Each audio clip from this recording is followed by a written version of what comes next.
Hi ಎಲ್ರಿಗೂ ನನ್ನ mini ಬ್ಲಾಗ್ಸ್ಗೆ ಸ್ವಾಗತ ಸುಸ್ವಾಗತ. ಇವತ್ತು ನಮಗೆ 4ನೇ ಎಕ್ಸಾಮ್ ಇದ್ದಿದ್ದ ಕಾರಣ ಹಿಂಗೆ ರೆಡಿಯಾಗಿ ನಾನು ಹೋಗಿದ್ದೆ ನಮ್ಮ ಕಾಲೇಜ್ ಹತ್ರ. ಹೋಗಿದ ತಕ್ಷಣವೇ ಸಿಕ್ಕಿದ್ ಶಿವು ನನ್ನ ಕೈಲಿ ಮೊಬೈಲ್ ನೋಡ್ಬಿಟ್ಟು ಈ ಥರ ಅಂತಿದ್ದ. ಆ್ಯಂಡ್ ಈ ಹುಡುಗಿ ನನ್ನ ಬ್ಲಾಗ್ಸಲ್ಲಿ ಫಸ್ಟ್ ಟೈಮ್ ಬರ್ತಾ ಇರೋದು, ಚೆನ್ನಾಗಿ ತೆಗಿ ಏನ್ಬಿಡದ. ಇವತ್ತು ನಮ್ಮ ಹುಡುಗರಿಗೆಲ್ಲ ಶಿವುನೇ ಟೀಚರ್ ಆಗಿಬಿಟ್ಟಿದ್ದ. ನಾನು ಪವನನ್ ವಿಡಿಯೋ ಮಾಡ್ತಿದ್ದಕ್ಕೆ ಯಾವುದೋ ಗೂಗಲಲ್ಲಿ ನೋಡಿಕೊಂಡು IT ಸೆಕ್ಷನ್ಸ್ ಎಲ್ಲ ಹೇಳ್ತಿದ್ದ ಪಾಪ. ಸೆಕ್ಷನ್ 66 IT ಆಕ್ಟ್ ಪ್ರಕಾರ ನೀನು ಯಾರ್ದು ವಿಡಿಯೋ ತೆಗಿಯಂಗಿಲ್ಲ ಪರ್ಮಿಷನ್ ಇಲ್ಲದೆ. ಆ್ಯಂಡ್ ಅಲ್ಲಿಂದ ಬಂದು ಅವನೇ ಬೇರೆಯವ್ರ ಹತ್ರ ಹೇಳ್ಸ್ಕೊಂಡಿದ್ದ ಲೆಕ್ಕನ ಇನ್ನೊಬ್ರಿಗೆ ಹೇಳ್ಕೊಡ್ತಿದ್ದ.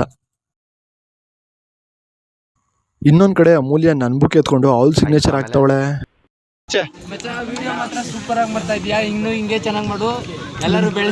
ಅವ್ರನ್ನೆಲ್ಲ ಮಾತಾಡ್ಕೊಂಡು ಟೈಮ್ ಆಯಿತು ಅಂತ ಎಕ್ಸಾಮ್ ಹಾಲ್ ಕಡೆ ಹೊರಟೆ. ಆ್ಯಂಡ್ ಇವತ್ತಿನ ವಿಡಿಯೋ ಇನ್ನೂ ಕೂಡ ಕಂಟಿನ್ಯೂ ಆಗುತ್ತೆ ನೆಕ್ಸ್ಟ್ ವಿಡಿಯೋದಲ್ಲಿ. ಲೈಕ್ ಮಾಡೋದು ಮಾತ್ರ ಮರಿಬೇಡಿ. ಸಿಗೋಣ ನೆಕ್ಸ್ಟ್ ವಿಡಿಯೋದಲ್ಲಿ.